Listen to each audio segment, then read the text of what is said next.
My son-in-law handed me a glass of wine. I brought it to my lips, smelled something off, something faintly metallic, unnatural, and quietly set it on the table. An hour later, my daughter picked up that glass, smiled at me, and drank from it. 40 minutes after that, she collapsed. What I learned in the days that followed tore through everything I believed about family. Alright, before we dive into this crazy story, do me a favor, subscribe and tell us where you're watching from. I always thought I'd earned this peace, the moment when I could finally put my legacy in gentler hands and breathe. I'd built Harris Wealth Advisory from nothing, just a desk, a second-hand phone, and an obsession with proving I could build something that no one could take from me. And now here I was, 66 years old, dressed in soft blue satin, seated at the head of a dining table surrounded by friends, family, former colleagues, and a few too many people who'd only come to sip champagne and whisper about my exit. I didn't care. I was done. My time was over. Rachel was glowing. Always the graceful one, she made everything look easy, her hair, her warmth, the way she floated through a room.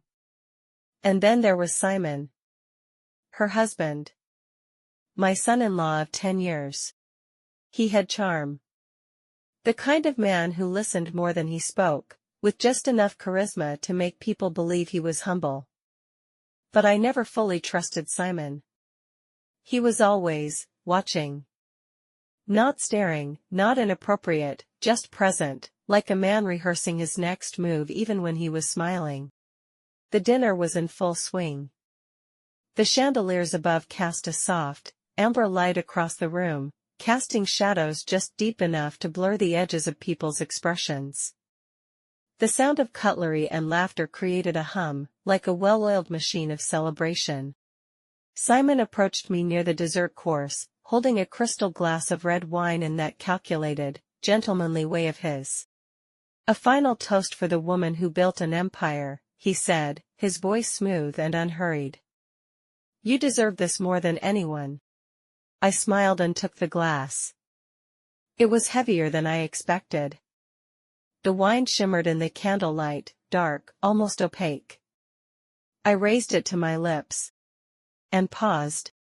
A scent hit me, not strong, not offensive, just wrong. Beneath the rich fruit aroma was something faintly metallic. Sharp. A trace of something that didn't belong. I smiled tightly. Thank you, Simon, I said, and set the glass down beside my plate. The moment passed. The noise resumed. He didn't flinch, but I caught the micro-expression, a subtle tightening around the eyes. He hadn't expected me to set it down. My champagne flute was half full. I lifted it instead and took a sip, eyes never leaving Simon. He returned to Rachel, placed a hand on her back, and whispered something that made her laugh. The rest of the night unfolded in a blur of polite conversations and shallow toasts. I tried to stay in the moment. This was supposed to be my victory lap, the conclusion of a life defined by effort. But that glass sat there, untouched. And I couldn't stop glancing at it. At one point, my younger son Alec cracked a joke, and I laughed too loudly, grateful for the release. When I turned back, Rachel had taken the wine. Don't let it go to waste, she teased, raising it playfully. Here's to the Queen herself. She sipped. I opened my mouth, but nothing came out. Just a sip, I told myself. But something inside me buckled. She set the glass down. Smiled at me. I smiled back. The last real smile I would give for a very long time. The emergency room was cold, aggressively so, like the air was trying to freeze time itself. I sat beneath buzzing fluorescent lights, clutching my handbag so tightly my knuckles were white. My coat was still draped over my shoulders, but I couldn't stop shivering. Not from the air.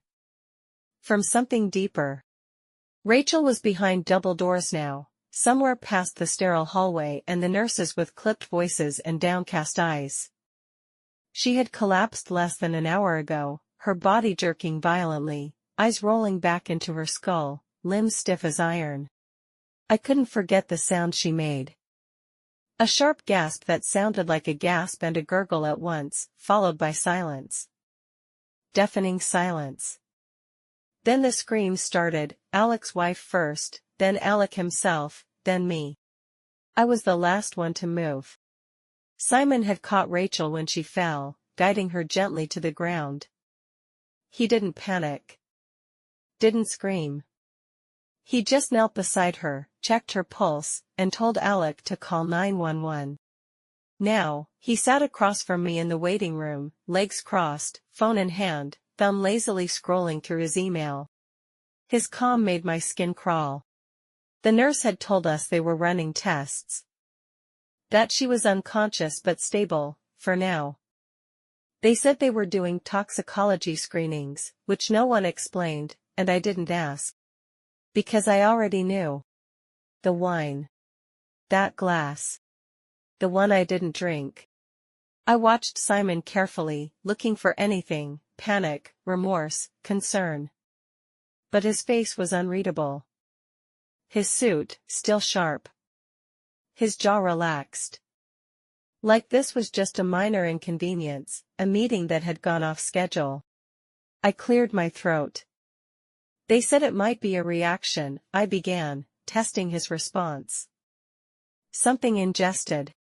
He looked up, nodded once. Yeah. Could be a food allergy, he said.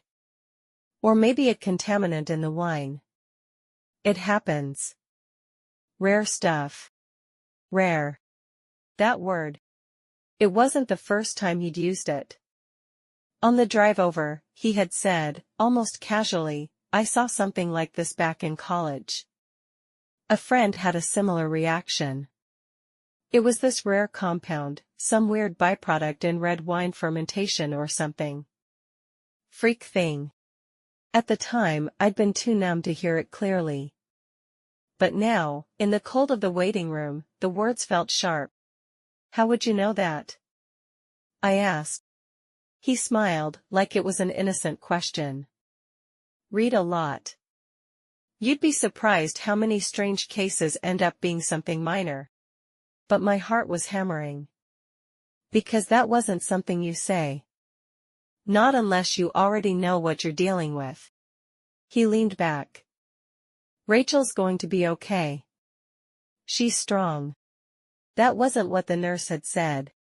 I forced myself to stay composed. You don't seem very shaken. He tilted his head. Would it help if I screamed and cried? I looked away. This wasn't shock. This was confidence. Controlled.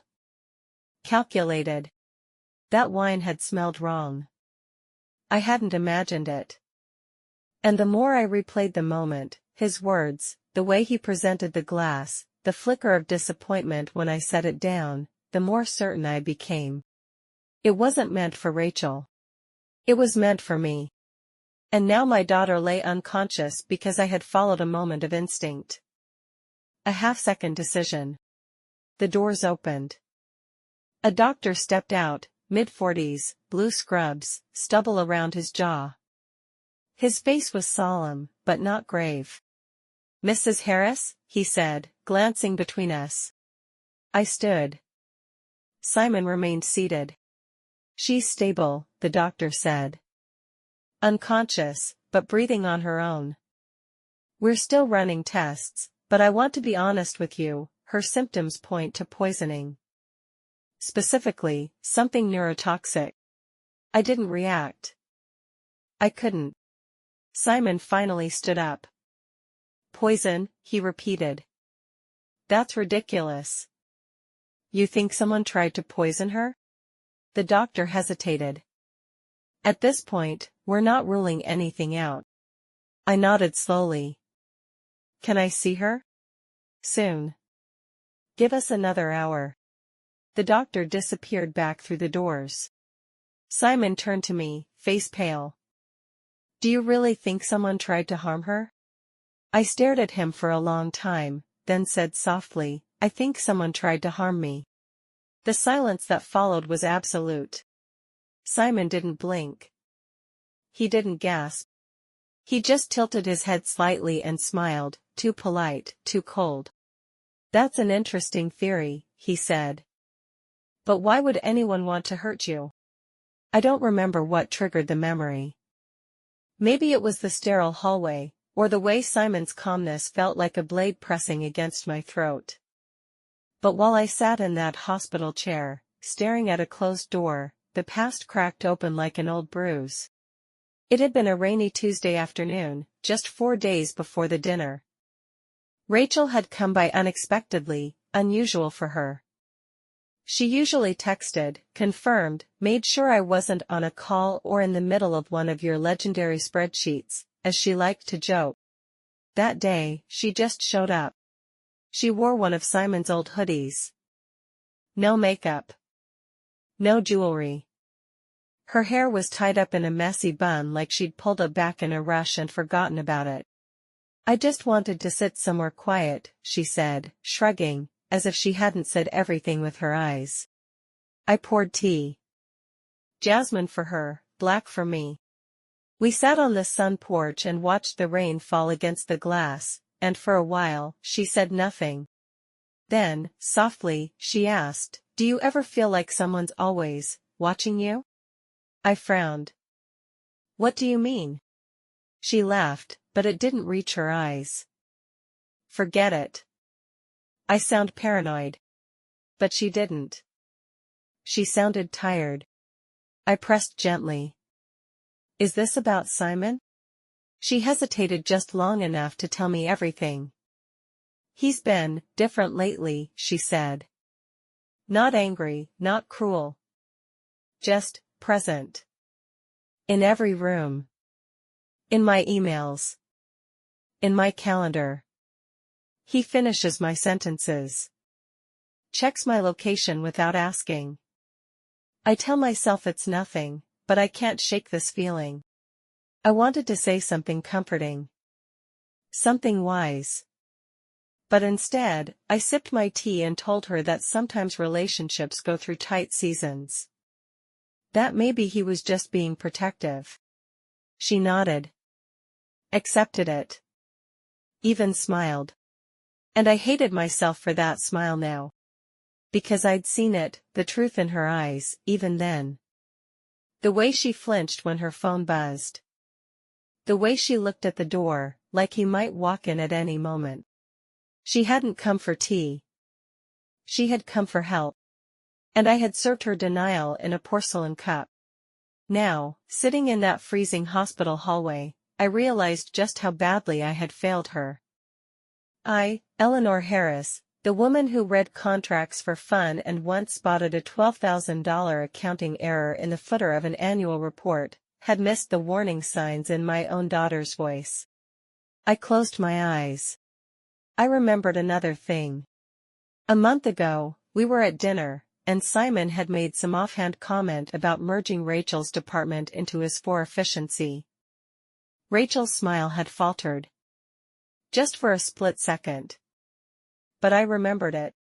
"You okay with that?" I'd asked later. She had brushed it off, saying, "It's just temporary.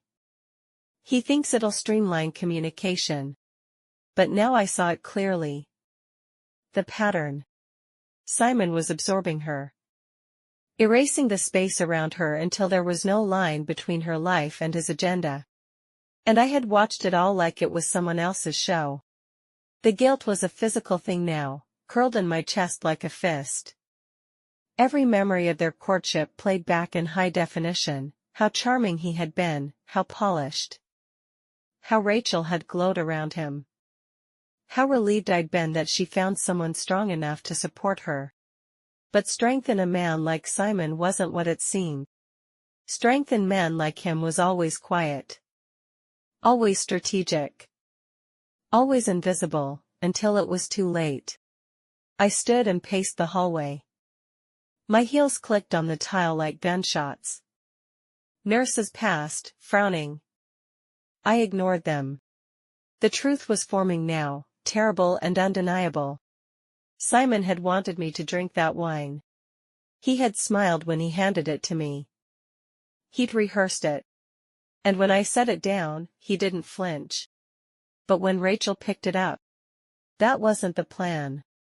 She was never supposed to be the one unconscious behind that door. She was just supposed to be the one signing the papers once I was gone. By the time I got home, it was well past midnight. The warmth of the evening was gone, replaced by a biting stillness that pressed against the windows and walls of the house like a warning. I didn't turn on the lights. The glow from the foyer lamp we'd forgotten to switch off bathed the living room in a dull amber haze. My heels echoed on the hardwood floor, sharp against the silence, and I slipped them off just inside the doorway like I had 1,000 times before. Everything was exactly as we'd left it, except Rachel wasn't here. She was still at the hospital, unconscious, hooked up to machines. Stable, they said. Breathing on her own. But no one could tell me what came next. I made my way to the dining room. The table was still set for 12. The wine glasses glistened, untouched plates waiting to be cleared. My chair was pushed in, neatly, but the glass Simon had handed me sat precisely where I'd left it. Alone. Still half full. I stood over it for a long time. The deep red shimmered faintly in the low light, dark as blood. I remembered the smell. It hadn't been strong, barely there, really, but it had been wrong. Something faintly chemical. Metallic. The kind of scent that doesn't belong in good wine. The kind that makes your body hesitate before your brain understands why. I picked up the glass, held it close, and sniffed again. The scent was even fainter now, but it was there, subtle, bitter, cold. I carried it carefully to the kitchen. My hands were steady, but my heart was not. I set the glass on the marble countertop and stared at it like it might explode. I should call the police. But what would I tell them? That I think my son-in-law tried to poison me? That I had a bad feeling about a glass of wine? That my daughter drank it instead and collapsed? They'd say it was coincidence. A fluke. A reaction. And Simon would smile. Offer sympathy. Pull Rachel closer. I opened the drawer beneath the sink and took out a small, clear evidence bag. I kept them around for contracts and sensitive documents, never for this. Never for something so personal. I carefully poured the contents of the glass into a sample vial, sealed it, and labeled it with the date and time. Then I bagged the wine glass itself. Tomorrow, I'd call someone. Quietly. Discreetly. Because this wasn't just a family emergency anymore. This was something else. Something criminal. And worse, something intimate. I sat down at the kitchen island, head in my hands. The silence wrapped around me, too loud to ignore now. This was my house. My family. My celebration. And now, every room felt like a crime scene. I replayed the moment again. The toast. Simon's eyes on me. The way he offered the glass with such ceremony. His precise wording, "You deserve this more than anyone." It hadn't been kindness. It had been timing. He had waited until everyone was distracted. Until the lighting dimmed. Until the servers were clearing the main course and all eyes were somewhere else. He'd offered it like a gift. And I'd nearly accepted it. What if I had taken a sip? Would I have collapsed too? Would Rachel have been the one in this kitchen right now, cleaning up the aftermath, wondering why her mother dropped dead in the middle of her own retirement party? A sick wave rolled through me. This wasn't paranoia. This was pattern. Simon had been folding himself into this family for years, earning trust in small doses, just enough warmth to be untouchable. He helped Alec with his taxes. Gave Rachel gentle advice. Brought me coffee on long mornings when we worked on succession plans together. He made himself indispensable. Now, I could see what I hadn't before. That indispensability wasn't loyalty. It was a strategy. And the wine? That had been the first move in the endgame. But Rachel got in the way. I didn't sleep that night. The house was too quiet, the silence pressing in like a storm cloud waiting to burst. I lay in bed staring at the ceiling, my thoughts running in endless loops. Every creak in the floorboards, every gust of wind outside sounded like a footstep, like Simon creeping through my house, finishing what he started. By 6 a.m. I had made up my mind. I poured myself a cup of coffee I wouldn't drink and placed a call to Lana Cortez, a name I hadn't spoken in over 3 years. We'd worked together once, briefly, back when a former employee had attempted to embezzle money from one of our private clients. Lana had been discreet, meticulous, and expensive. Exactly the kind of person I needed now. I didn't explain everything over the phone. Just gave her the summary: potential poisoning, need for chemical testing, complete discretion. No authorities. Not yet. She didn't hesitate. Send me the sample. I'll have it processed through a private lab. Results in 24 hours. When the call ended, I stared at my reflection in the kitchen window. I looked like I'd aged 5 years overnight. 24 hours passed in a haze. I stayed away from the hospital, knowing Simon would be there. Alec and his wife checked in via text. Rachel remained stable, sedated, but unresponsive. I wanted to be at her bedside. But I needed to be stronger than that. I needed to be sure. The next evening, Lana called. No small talk. Just the facts. The sample tested positive for tetraethyliodonium chloride, she said. It's a rare neurotoxin. Ingested in even small doses, it causes disorientation, tremors, seizures. Larger doses can lead to cardiac arrest. Untraceable unless you're specifically testing for it. I swallowed hard. And the dosage in the wine? Moderate, she said. Enough to destabilize someone with low body mass or a pre-existing condition. My chest constricted. That would have been me. She continued, her voice steady. It was likely measured for someone your size and weight. If your daughter is taller or heavier, that could explain why she's alive. It was no longer suspicion. It was science. Evidence. Truth. The wine had been poisoned. And I was the target. Rachel just happened to drink it first. I didn't cry. I didn't scream. I just sat down at the kitchen island, hand trembling slightly as I pressed the phone to my ear. How hard is it to get? I asked. Nearly impossible without connections, Lana said. It's not a household compound. It's used in experimental research, usually neurological. Not something you buy online or pick up at a hardware store. So someone had to source it. Plan it. Time it. This wasn't impulse. It was premeditated. Whoever did this knew exactly what they were doing, she added.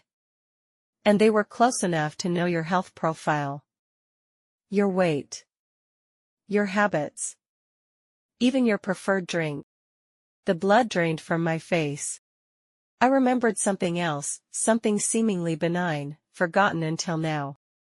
A few weeks ago, Simon had asked me about my cholesterol medication. We were in the kitchen, prepping dinner, and I'd casually mentioned that I'd switched to a new statin. He'd asked questions, specific ones. About side effects. My dosage. He'd even laughed and said, "Good thing you're not on blood thinners." I thought he was making conversation. But he was gathering data. Now, the pieces aligned in terrifying symmetry. The wine. The dosage. The calm. Simon had tried to kill me. Not metaphorically. Not financially. Literally. And Rachel, my sweet, brilliant Rachel, was lying in a hospital bed because of me. Because I didn't drink the glass. Because I hesitated. A surge of guilt rose up like bile.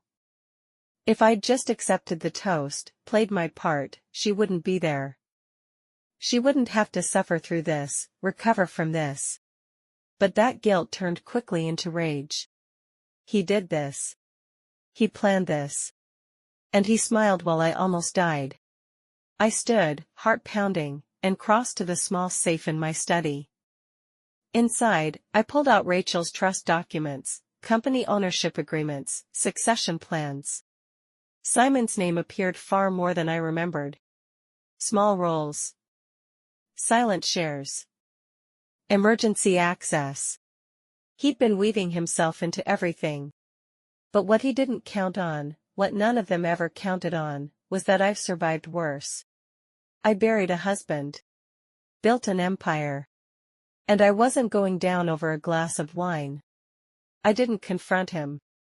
Not yet. The truth was like a fire inside me, but I knew if I moved too quickly, I'd lose everything, Rachel, my credibility, the one chance I had to stop whatever Simon was planning. So I did what I'd always done best. I watched. He didn't know I had the test results. Didn't know I'd hired someone. And I intended to keep it that way. I returned to the hospital the next morning. Rachel was still unconscious, her breath slow and even, her body covered in wires and machines that beeped too loudly in the too-white room.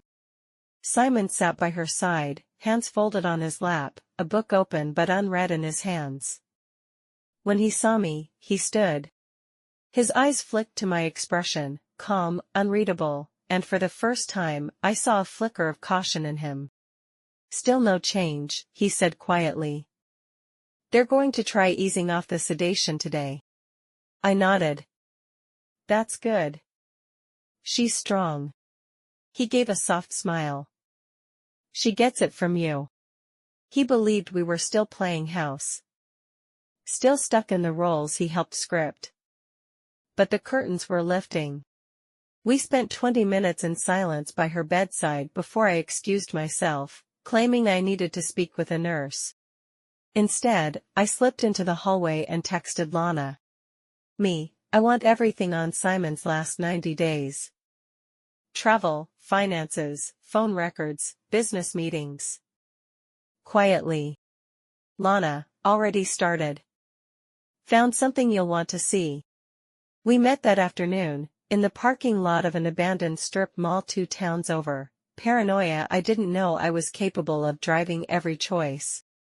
She handed me a thin manila folder. He's been using a private consulting firm, Tetherbridge Associates, she said. On the surface, it's just business development stuff. But when I followed the digital trail, it linked to 2 dummy LLCs.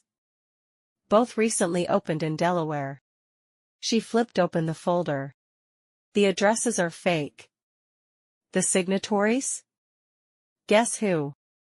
I stared at the paper. One LLC had Simon's signature. The other, my heart dropped, had Rachel's. Forgery? I asked. Possibly. Or he had her sign something she didn't understand. The documents are clean, but the intent is what matters. What's he building? A shadow version of your company. Same service structure. Almost identical language. He's been using insider data, probably through Rachel's credentials, to mirror your client base. Slowly. Quietly. My stomach turned. He wasn't just trying to take me out. He was building the replacement for everything I'd created. And he was using Rachel to do it. What else? I asked. Lana hesitated. He's also been contacting an old associate of yours. Someone you had blacklisted after the merger 7 years ago, Dennis Chow. I stiffened. Dennis was a snake in a suit. He'd tried to undercut me on a deal back in 2017 and nearly leaked proprietary client strategy files to the competition. What's their connection? Chow's listed as a silent advisor on one of the dummy core. My guess? Simon's been using him to prep for a hostile client transition. He's not just stealing your blueprint. He's lining up replacements. I leaned against the wall, pulse hammering. He was never after Rachel, I whispered. He was after the company. The legacy. Lana nodded. But if he got rid of you, she'd be the new head. His access would be legal. Seamless. He'd nearly pulled it off. All those years playing the perfect son-in-law, the supportive husband, the quiet CFO. He'd been building to this. But he hadn't counted on my hesitation. Or my memory. I looked down at the documents again. He's done this before, hasn't he? I asked. This isn't new. I'm working on it, Lana said. But something tells me this isn't his first rodeo. I took the folder, closed it carefully. Track his calls. I want to know who else he's talking to. Especially in my company. You think someone inside's helping him? I didn't answer. Because deep down, I already knew. The last time I saw Naomi, she walked out of my house with mascara streaks down her face and a suitcase full of bitterness. That was 5 years ago. We'd fought, again, about the same thing we always fought about, Rachel. And the business. And why Naomi wasn't trusted with more. Her words, not mine. She'd never wanted to be part of Harris' wealth until she found out Rachel was being groomed to inherit it. Then, suddenly, she had ideas. Plans. Entitlement. And when I said no, when I explained that leadership wasn't about bloodlines but capability, she exploded. She left that night and never came back. Moved out west. Started working as a consultant for startups and disruptive firms, whatever that meant. I didn't follow her work. I didn't call. And now she was back in my life, without saying a word. Simon made contact with her about 6 months ago, Lana said, sliding a photo across the table. We were meeting in my study now. Secret places no longer felt necessary, we'd passed that threshold. The photo was grainy but clear enough. Simon and Naomi, seated at an upscale cafe in San Francisco. His hand resting near hers. Her face tilted toward him, not professionally, not distantly. Intimate. I felt a slow, icy sting in the center of my chest. Just once? I asked. Lana shook her head. Multiple visits. At least 4 over the past 6 months. Hotels booked under different aliases. Flights arranged from 2 different burner accounts. I stared at the image, trying to reconcile it with the girl I raised. Naomi had always been fire, bold, wild, unpredictable. But she wasn't, cold. Not calculating. Unless that was the part I'd never wanted to see. He never mentioned her, I whispered. Not once. He didn't need to. She came to him. Lana flipped to another page. This, she said, tapping the page, is the most concerning part. One of the 2 shell corporations Simon created? It was originally filed under a different name before being transferred to Rachel. That name was Naomi H. Stratton. Naomi had legally changed her last name after she left. Didn't want to be a Harris anymore. Said it weighed too much. And now she'd put it on paper, linked to a company being used to erase me. She's in on it, I said flatly. Lana hesitated. I think she might be more than that. I looked up. What do you mean?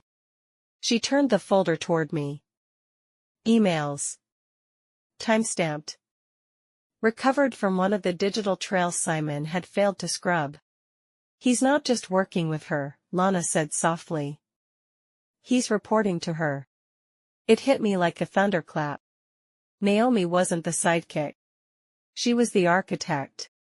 My mind scrambled to catch up, to bridge the 5-year gap between the daughter I dismissed and the woman now quietly orchestrating my downfall.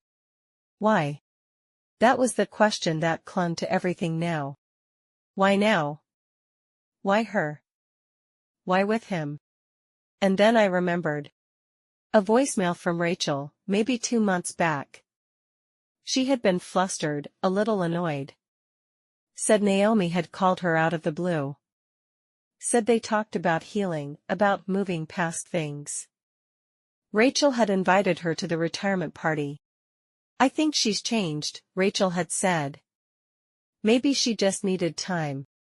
I hadn't thought about it again. And now the guilt threatened to drown me. Have they spoken since? I asked. Lana nodded. Rachel sent her a follow-up invite. Naomi RSVP'd but never showed. Because she was never planning to attend. She was planning something else. My blood ran cold. I need to talk to Naomi, I said. Lana raised a brow.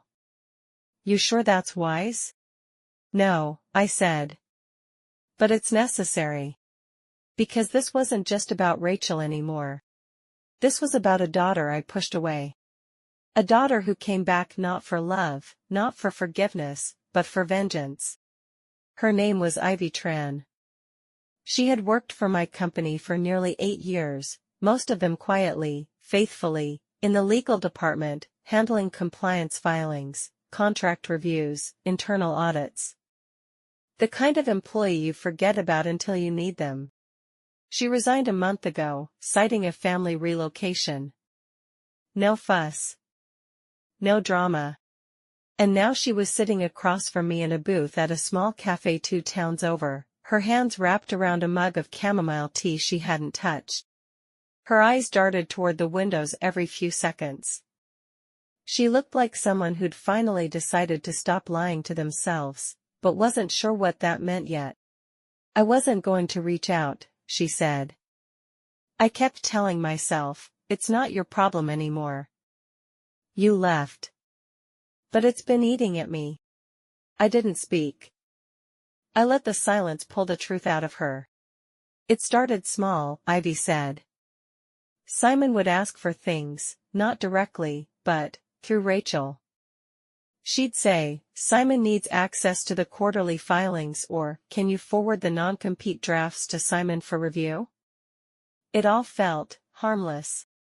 I nodded, remembering those small moments, Rachel acting as a bridge. No alarms. Just routine collaboration. That was Simon's specialty, making sabotage look like protocol. Ivy took a breath. But then it got stranger. He asked for staff directories, payroll breakdowns, shadow versions of employee evaluations. Stuff outside his scope. Did Rachel know? She assumed it was for succession planning, Ivy said. He told her he was helping you prepare a smoother transition. I laughed. It was dry, hollow. He was preparing. Just not for what we thought. I didn't think much of it, Ivy continued. Until I saw one of the contracts he drafted. It looked like a vendor renewal, but the language was off. Too vague. I traced the account number listed on the payout schedule. It wasn't ours. Where did it go? To a firm I'd never heard of, Tetherbridge Associates. My stomach clenched.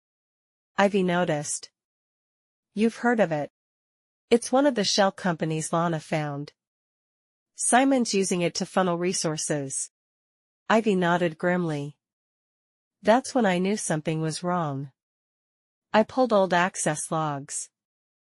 He'd been logging into your private folders after hours. Using Rachel's credentials. How long? At least 7 months. I exhaled through my teeth. 7 months of watching. Extracting. Preparing. Why didn't you say anything then? I was afraid, she admitted. Simon's smart. Too smart. He knew how to make it all look legitimate. If I accused him and couldn't prove it, I'd be the one painted as paranoid. And now? Now your daughter's in a hospital bed. And I realized, if I stay silent, I'm part of it. I looked at her, really looked at her. Ivy Tran, the invisible worker. The woman who noticed everything because no one ever thought she was watching. I pulled out a folded document from my purse, one of the dummy agreements Lana had traced back to Simon. I slid it across the table. Do you recognize this formatting? She barely glanced before nodding. Yes. It's our legacy template from 2015. He must have pulled it from the archives. That version was scrapped years ago, but it's still technically valid if someone doesn't look too closely. He's building a fake version of my company, I said quietly.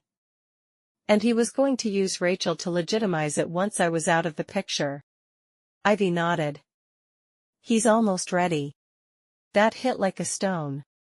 He wasn't trying to dismantle my legacy. He was almost done. How deep is he? Deep enough to launch without you, Ivy said. He's already recruited junior staffers, people he's been flattering, promising equity. Some of them think it's just a new division. They don't know the truth. My throat tightened. Everything I'd built, every late night, every risk, every client I'd walked through market crashes and divorces and lawsuits, was being stolen by a man I let into my family. And my own daughter had been turned into a tool. Can you help me stop him? I asked. Ivy's hands trembled slightly. But her voice was steady. Yes. The first sign was small. A flicker behind her eyelids. The kind of movement that could be a dream, or a twitch, or the beginning of something greater. I wasn't sure at first, just sat there, frozen, afraid that if I blinked I'd miss it. But then her hand shifted, fingers curling slightly on the hospital blanket. A muscle in her jaw flexed. Her lips moved. I stood so quickly the chair squeaked across the floor. Rachel? Her eyelids fluttered, and after a few seconds, agonizing, miraculous, her eyes opened. Blinking slowly. Disoriented, but alive. It took her a moment to focus.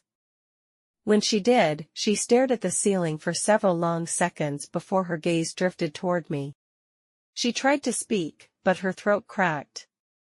I grabbed the water cup the nurse had left and helped her take a sip. Her eyes welled up. Mom, she whispered, voice hoarse and childlike. What happened? I sat beside her, heart twisting. I hadn't prepared for this moment. For the relief. For the guilt. You collapsed, I said gently.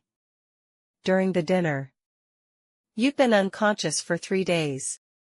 She tried to sit up, but winced. Her body was still stiff, fighting its way back. 3 days, she repeated, like it didn't make sense. I don't remember anything. That's okay, I said. You're here now. That's what matters. I should have stopped there. But I couldn't. You drank from my glass, I added quietly. She turned toward me, confused. What? The wine. I set it down. You picked it up. There was a pause, like her mind was trying to connect dots that no longer existed. I remember laughing. You were giving a toast. You raised a glass. And someone tried to kill me. That part one didn't say. Not yet. She stared at the ceiling again. Her eyes were glossy, distant. Her hand found mine and gripped it tightly. I thought I was dying, she whispered. I could feel it. Like my body wasn't mine. Tears slid down her cheeks. I was so scared, Mom. I didn't cry. I wanted to. But something in me had already passed the place where tears lived. I just held her hand and pressed it to my lips. "You're safe now," I said. A lie I had to believe in for both of us. She drifted back to sleep within minutes, exhaustion still thick in her limbs. I sat beside her until Simon arrived. He entered the room with the performance of a grieving husband, his shirt slightly rumpled, his eyes red, his expression pained. He rushed to her side and kissed her hand. "She's awake?" "Just fell asleep again," I said, standing slowly. He turned to me. "You should get some rest." His tone was gentle, compassionate. It made my skin crawl. I stared at him for a moment, studying the lines of his face, the practiced concern, the well-worn sympathy. He didn't ask what she remembered. Because he already knew she wouldn't remember much. "Let me know if anything changes," I said. "I'll come back in the morning." I left him there, holding her hand like he hadn't tried to make her a widow 3 days earlier. In the hallway, I pressed my back to the wall and let out a breath that felt like it had been trapped inside me for years. I had the proof. I had the players. But I didn't have Rachel. Not yet. And that terrified me more than anything. Because I wasn't just fighting for my company anymore. I was fighting for my daughter's soul, before Simon took that, too. It started with a string of numbers. Lana had sent me a spreadsheet, discreetly named, password protected, buried inside a dead Dropbox link with no metadata. It looked innocuous at first, a list of wire transfers, routing digits, bank names. But when I opened it, truly looked, the sickness returned to my stomach like clockwork. Every transfer traced back to one of 2 accounts in the Cayman Islands.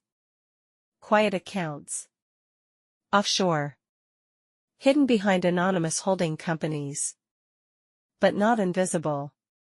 Not to someone who knew where to dig. At the top of one ledger, Naomi H. Stratton. The first deposit showed up 11 months ago. Modest. Just enough to avoid scrutiny, $14,500 from a shelf firm in Delaware. Then, over time, the numbers grew bolder. $38,200. $62,000. $127,800. All of them untraceable unless you were already looking. I stared at the screen, willing it to make sense. Naomi was smart, but not this smart.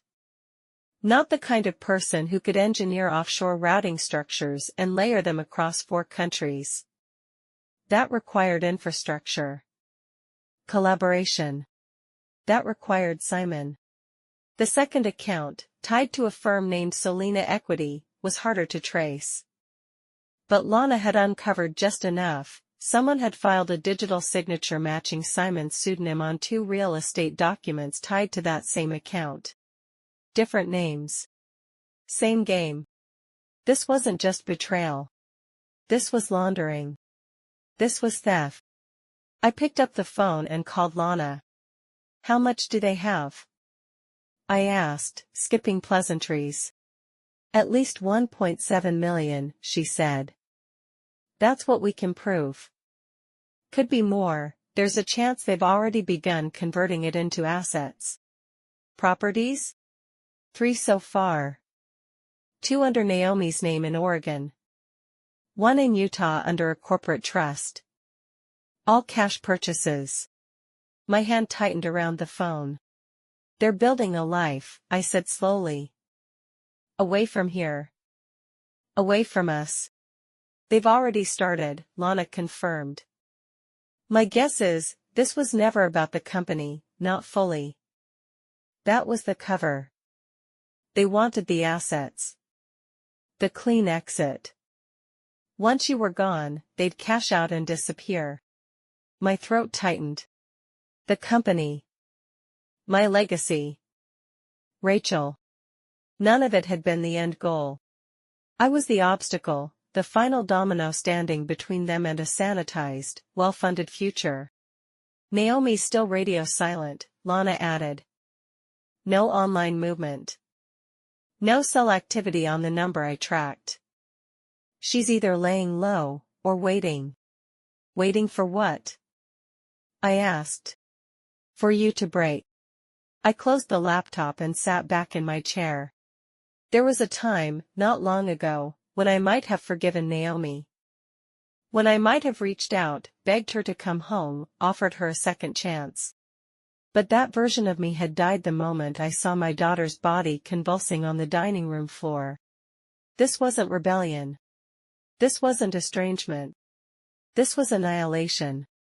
Naomi had aligned herself with Simon, created a paper trail of poisons and shell companies and fake LLCs, then stood in the shadows while Rachel drank the wine. And now she was collecting checks while my daughter recovered from a poison meant for me. The doorbell rang. I jumped. For a moment, my mind raced. Simon? Naomi? Had they sensed I knew? But it was just Alec, holding a grocery bag, looking tired. I figured you hadn't eaten, he said. Everything's going cold around here. I let him in. We sat at the kitchen counter, and I made tea. Real tea. The kind my mother used to make when the world felt like too much. Strong, bitter, honest. Alec watched me carefully. He had my eyes, poor thing. The same tired wisdom. The same instinct for knowing when something was wrong.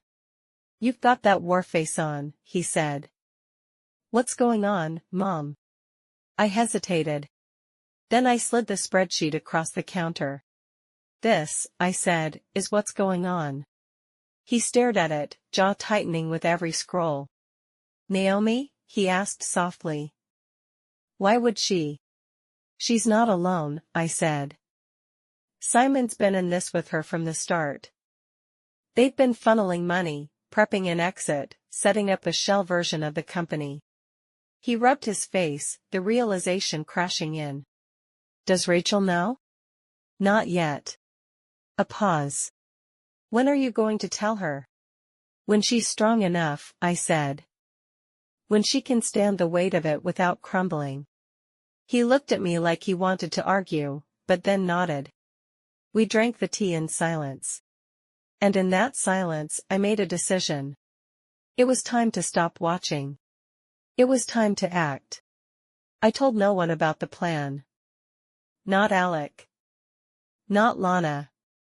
Not even the part of myself still hoping for some twisted misunderstanding. I needed to see it with my own eyes. So I staged a scare. Late Monday night, I asked Rachel's lead physician to inform Simon, loud enough to be overheard, that I was being transferred for immediate cardiac evaluation. A potential clot. Could be serious, they'd say. Needs to be checked immediately. I left a very public paper trail, a sudden ambulance transport, admission logs, even a nurse's aide whispering in the hallway that Mrs. Harris collapsed in the lobby. Then I waited. And sure enough, within 3 hours, Naomi arrived. I watched through the security camera feed Lana had patched me into, an old laptop wired discreetly to the front office angle. Naomi walked in wearing black jeans, a gray hoodie, and no makeup. No flowers. No tears. She didn't ask about me. She didn't check on Rachel. She went directly to Simon's car, parked beneath the emergency bay awning. The passenger door opened. She climbed in like she'd done it 1,000 times. And they just sat there. Heads close. Mouths moving. No urgency. No panic. Just strategy. I couldn't hear their words, but I didn't need to. This wasn't grief. It was a briefing. 20 minutes later, they left together, back entrance. I drove home. Fast. I arrived 20 minutes before them. Lights off. Car hidden. Door unlocked. I waited in the shadows of my study, where the old hard drives were stored. My will. The company's transition files. My digital archive, one that only I was supposed to access. Just past 1 a.m. I heard the door click open. Quiet footsteps. 2 sets. I stayed still. And then I heard her voice. "This'll be fast," Naomi said, just above a whisper. "She keeps most of it on her local drive. I'll pull the raw files and compress the rest." She walked in alone, holding a flash drive. I stepped out from the dark. "Looking for something?" I said, voice sharp and clear. Naomi froze. Then slowly turned. Her face, caught somewhere between disbelief and rage, betrayed everything. "You're supposed to be dying?" I finished. "Yeah, I figured you'd be disappointed." She didn't move. But her jaw clenched. I stared at her for a long time. There she was. My youngest. My rebel. My child with ink-stained fingers and wild ideas and a heart full of volcanoes. And now she was a thief. A liar. An accomplice to attempted murder. "Tell me why," I said. "Tell me how it came to this." She scoffed, like I was being dramatic. "You want a confession?" she asked. "Fine. You chose Rachel. Every time. Every damn time. Even when I was better. Even when I was right. You shut me out. You said I wasn't ready, that I didn't fit the culture. So I stopped asking." "You didn't ask. You attacked." "No," she snapped. "I adapted. I found someone who saw my worth." "Simon," I said bitterly. She smiled, just faintly. "He didn't pick Rachel." "Not really." My stomach turned. So this was about revenge. "No," she said. "It was about equity." That word. That business word. Cold and sharp and drenched in justification. I stepped forward, voice steady. "You almost killed your sister. That wasn't the plan." "Oh, so it's fine then?" I snapped. "She drinks the poison meant for me and ends up in a hospital bed, and you what, call it an operational error?" She didn't answer. I looked at the flash drive still in her hand. "Put it down." "Or what?" "You know I still have influence. I can bury you so deep the IRS won't find you until 2040. You won't. Try me." She stared at me. Then, without a word, she dropped the flash drive onto the desk and walked out. I didn't stop her. Not yet. I needed Simon in the open. Naomi didn't return home after the break-in. But she didn't go far. Lana had tracked her to a short-term rental, some luxury Airbnb 30 minutes outside town. Gated community. Digital locks. Rented under an alias linked to one of her dummy LLCs. Naomi had planned for the long game. I gave her one more day. Then I knocked on her door. She answered barefoot, wearing a silk robe and holding a glass of red wine like she hadn't just been caught attempting corporate espionage and something far darker. When she saw me, her smile was almost amused. "You really don't give up, do you?" "I came for the truth," I said, stepping past her. "Already got your evidence, didn't you?" she asked, setting her glass on the kitchen counter. "That should be enough for someone like you." "Someone like me?" "You know what I mean." She didn't even look ashamed. Just tired. Like this had all gone longer than she expected. "You want to talk about the wine?" she asked. "Or Rachel? Or the fact that you've been chasing me for 30 years like I'm some loose wire in your perfect machine?" I froze. This wasn't strategy anymore. This was venom. "You know what Simon did," I said. "You know what you did." She laughed, short, bitter. "I didn't pour the poison, Mom. But you helped him plan it." Silence. She didn't deny it. I stepped closer. "You watched her drink it. You watched her collapse. You sat in your safe house counting wires while your sister fought for her life. Naomi's expression faltered. Just slightly. Then, and what did you do when I needed help? When I asked you for training, for trust, for even a scrap of faith? I gave you more chances than you know. No. You gave Rachel faith. You gave me limits. You told me to be practical. You handed her a title and told me to prove I was worth something. Because she was worth something, I snapped. She worked for it. She earned it. Naomi's face twisted. And I didn't? Or is that what you told yourself to sleep at night while signing checks in her name? I stared at her, this woman I had raised, this stranger who shared my blood but none of my conscience. You think this was about succession? I asked. Naomi, he tried to kill me. You were never going to let go, she hissed. Not really. You'd retire and then pull strings from behind the curtain until the day they buried you. You built an empire on control, and we were all just pieces. And you were willing to sacrifice your sister to get a piece of it. She wasn't supposed to drink it, she shouted. She always had to be the one saving the day, she had to make the toast, hold the glass, take center stage. Her voice cracked. That moment was supposed to be yours. I felt my chest rise with a fury I didn't recognize. Then why didn't you drink it? Silence. You knew what Simon put in that wine, I said.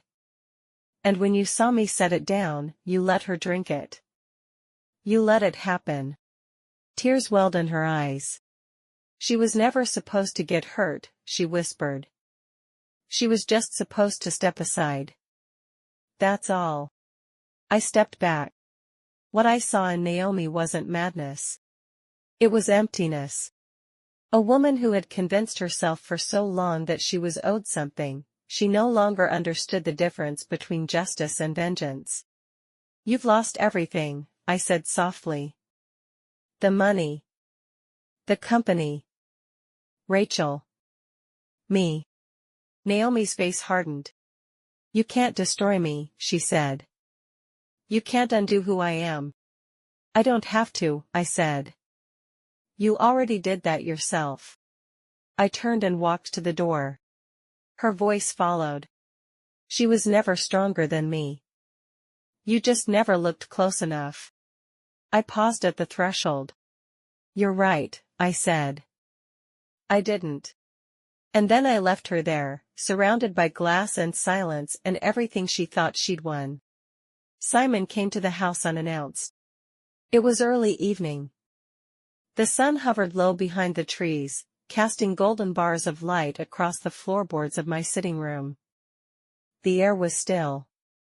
Almost reverent. Like the calm before a storm, or after one has finished tearing everything apart. I had been waiting for him. I heard his car before I saw him, always the quiet engine, the expensive tires that never made a sound on the gravel. He rang the doorbell twice. Then knocked, like someone who still thought he had the right to enter. I opened the door slowly. He stood there in a pressed navy suit, no tie, sleeves rolled just enough to say, I'm approachable, I'm reasonable, I'm still in control.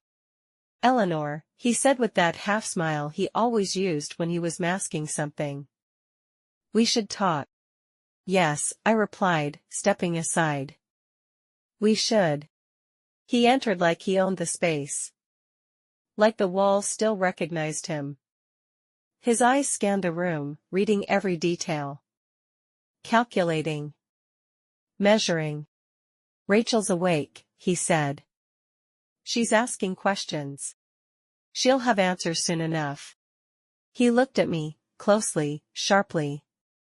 You've been busy. I nodded. So have you.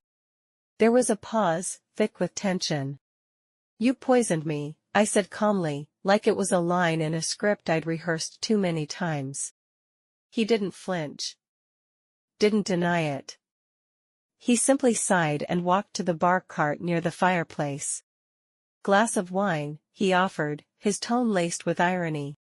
No, thank you, I said. I've lost my taste for theatrics. He poured himself one anyway. Swirled it like he always did. Red. Dark. Familiar. This could have gone differently, he said, sipping. You and I, we were never enemies. No, I said. But you were never family either. Simon set his glass down gently. I underestimated you, he admitted. I thought you were tired. Ready to let go. I was, I said. Until my daughter almost died. He stared at me, unreadable. The calm was cracking now. Just around the edges. You don't have proof, he said finally. You have suspicions. Circumstances. You can't take me down with that. I smiled. Then why are you here, Simon? Silence. He knew why. Because something in his gut had told him the truth, the game was over. I walked to the bookshelf, pulled out a thin manila folder, and placed it on the coffee table. Shell companies. Wire transfers. Metadata. Your offshore accounts. Naomi's paper trail. And the chemical analysis of the wine you handed me. He didn't move. I leaned forward, voice cool. You should have picked a less intelligent accomplice. Naomi was always emotional. She left fingerprints everywhere. Still, he said nothing. But his hand trembled just slightly as he picked up the folder. It's over, I said. You'll step down. Quietly. Your shares in the company will be transferred to a holding trust one control. The narrative will be personal reasons. You'll move out of Rachel's life. Permanently. And if I don't? I poured him a second glass of wine and placed it beside the first. He looked at them, then back at me. You wouldn't. I won't have to, I said. Because I'm not you. I walked to the fireplace, where a flash drive sat on the mantel. This contains copies of everything. Legal and criminal. It's already with my attorney. One copy is with a contact at the Wall Street Journal. Another is with the DA's office. I've given them instructions. His jaw tightened. I continued, you leave. You disappear. You forfeit everything. And I won't press charges. That's the only offer you get. He was silent. Then, Naomi won't stay quiet. She already has, I said. She walked into my house thinking she was the architect. But she left with nothing. No money. No leverage. And no more illusions. Simon sat back, staring at the fire. This was never about Rachel, I said.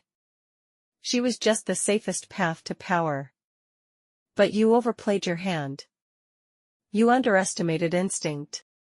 I stepped forward, my voice low and final. You made one mistake, Simon.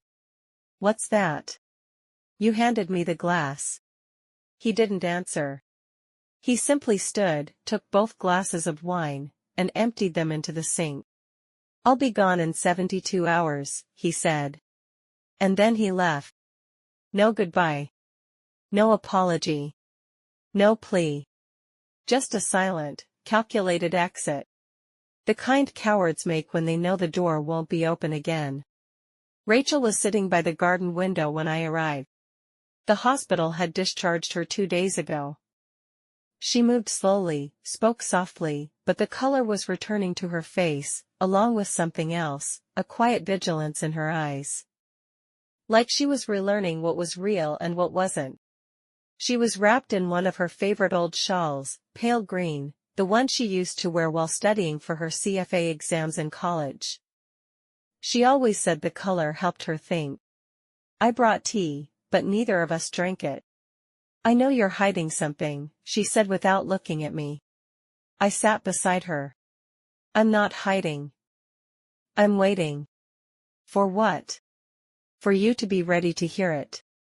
She turned then, slowly, carefully. Still healing. But her gaze was clear. I'm ready. I took out the folder. Not the original one. A clean one. Curated. Just enough. Because she didn't need every grim detail. Only the truth. Inside were copies of the lab results, Lana's findings, the LLC documents, the photographs. Rachel flipped through them slowly, her fingers trembling slightly as the weight built. When she reached the image of Naomi and Simon at the cafe, she stopped. Her shoulders curled in, as if trying to retreat inward, away from everything. He told me she reached out, Rachel whispered. Said she wanted to make amends. He said it was good for the family. I said nothing. Her silence deepened. I drank the wine, she said, voice hollow. It was meant for you. I nodded. She exhaled, sharp and broken. How long have you known? A few days after the incident. Once we tested the wine. And Naomi, she was part of it? I hesitated. Then nodded again.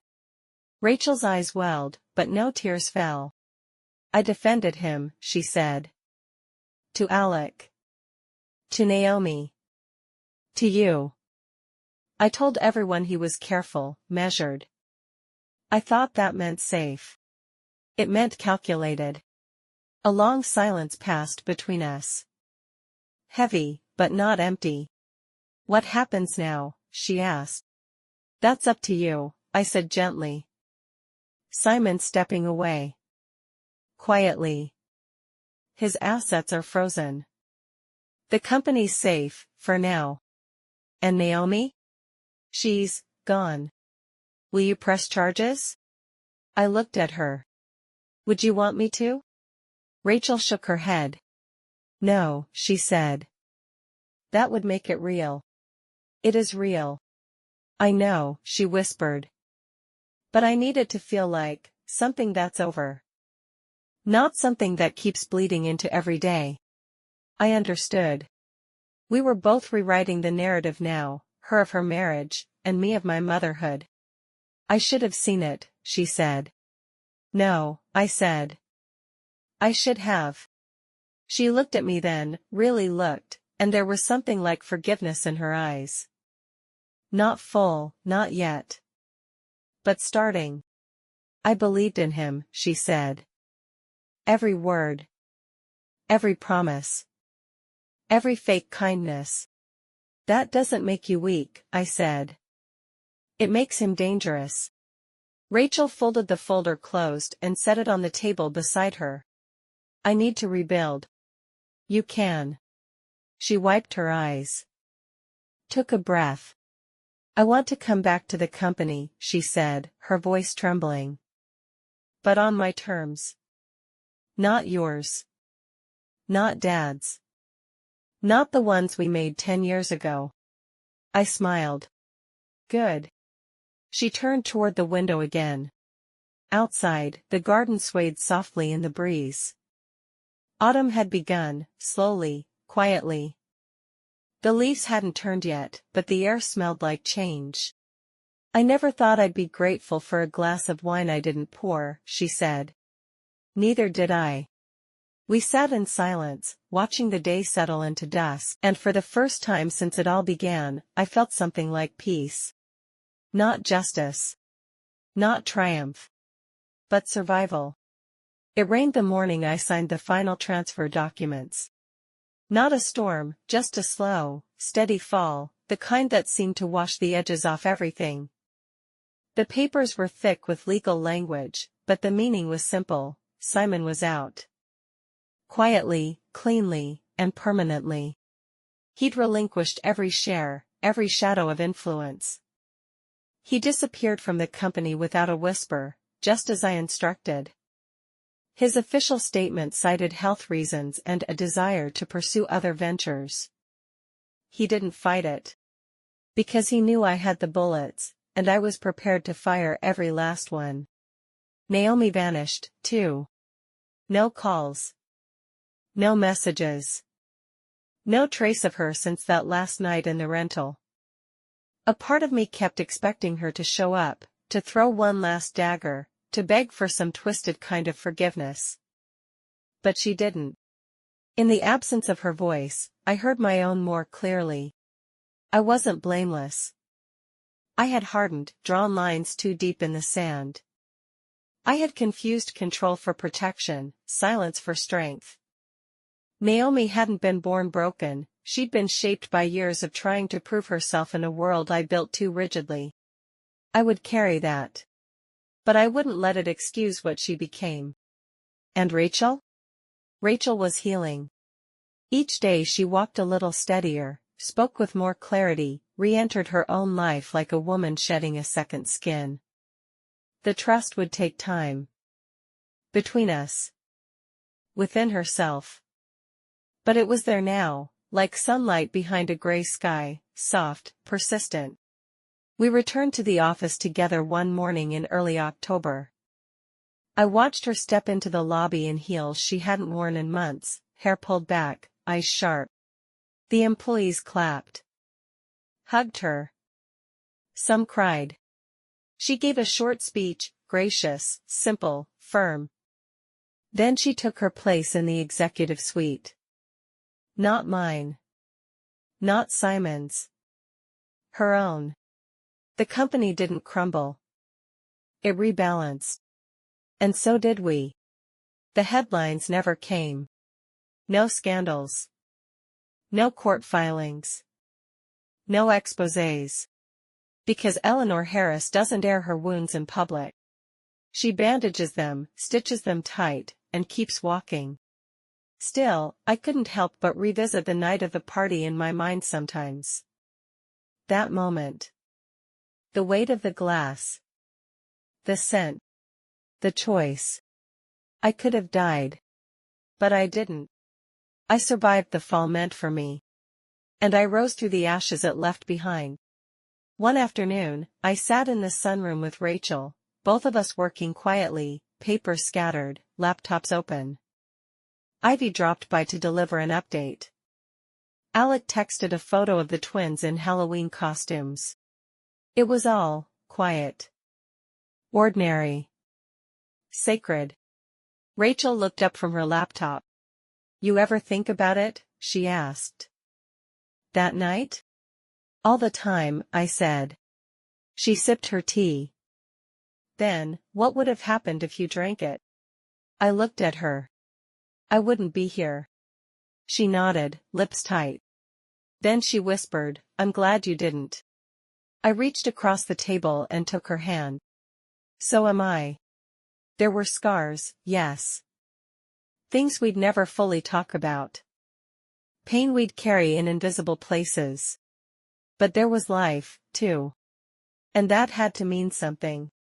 Eleanor's final note, from her journal, dated December 3rd. In the end, it wasn't the poison that undid us. It was the silence. The trust we gave too freely. The truth we waited too long to speak. But from that silence, I built something new. Not an empire. Not a legacy. A second chance. One I intend to keep.